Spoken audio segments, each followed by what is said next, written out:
2024 के लोकसभा चुनाव में धार से भाजपा प्रत्याशी सावित्री ठाकुर ने ऐतिहासिक रूप से 2,18,665 मतों से जीत हासिल की है और वे दूसरी बार धार से सांसद बनी हैं। हालांकि उनकी वर्तमान की इस जीत का यह आंकड़ा अभी अधिकृत रूप से घोषित नहीं किया गया है, पर मतगणना के जो आखिरी परिणाम है उस आधार पर उक्त आंकड़ा सामने आया है।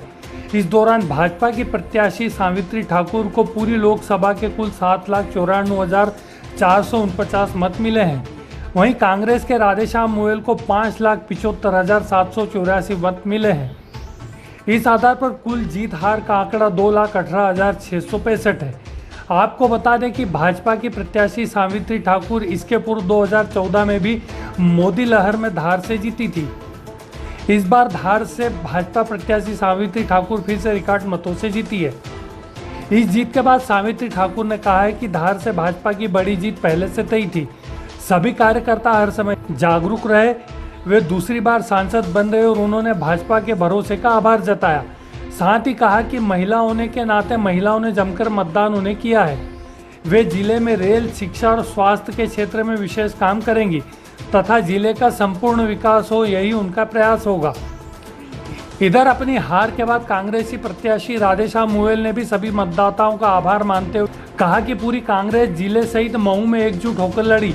सभी कार्यकर्ताओं ने कांग्रेस के लिए एकजुट होकर काम किया। मैं अपनी हार की जिम्मेदारी लेता हूं। वहीं कांग्रेस ने जो भरोसा मुझ पर जताया टिकट देकर, उसके लिए मैं सदैव पार्टी का आभारी रहूंगा। इस दौरान मोयल ने हार को लेकर कहा कि कुछ तो है, हमारे परंपरागत बूथों पर भी वोट नहीं मिले।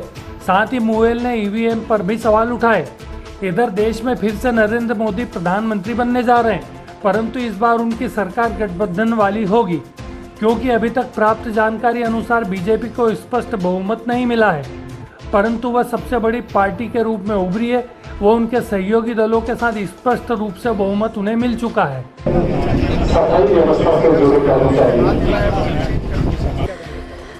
देखो, बड़ी जीत ये तो पहले से था, जब से टिकट हुआ था सबको पूरे देश में ये था कि मोदी सरकार बन रही और बन भी रही। तो ये इसको हम लेके नहीं चल रहे हैं।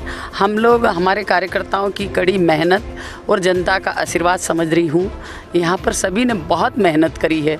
मैं ये नहीं मान रही हूँ कि हम लोगों ने, पर हमारे कार्यकर्ताओं ने रात दिन में, जब 1 बजे 1:30 बजे रात को फ़ोन करती थी तो कार्यकर्ता बूथ पे मिलते थे। कार्यकर्ताओं और जनता का आशीर्वाद प्राप्त हुआ है।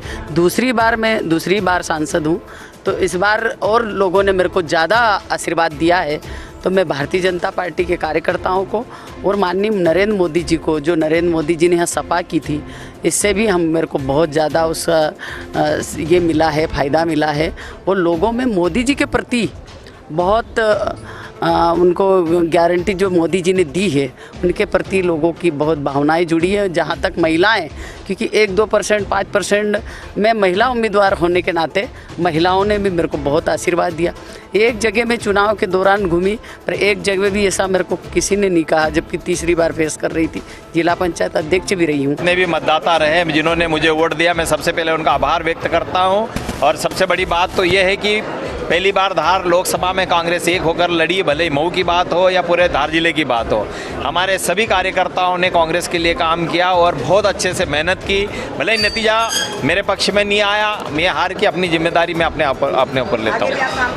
निश्चित तौर पर कांग्रेस का एक छोटा ही सिपाही हूँ और कांग्रेस पार्टी ने मुझ पर इतना भरोसा जताकर लोकसभा का टिकट दिया, तो जीवन पर्यंत मैं कांग्रेस का एक छोटा कार्यकर्ता बनकर ही रहूँगा।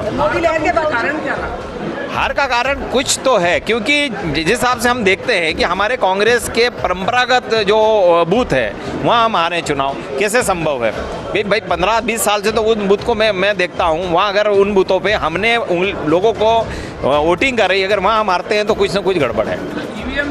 हो सकता है ईवीएम गड़बड़ हो।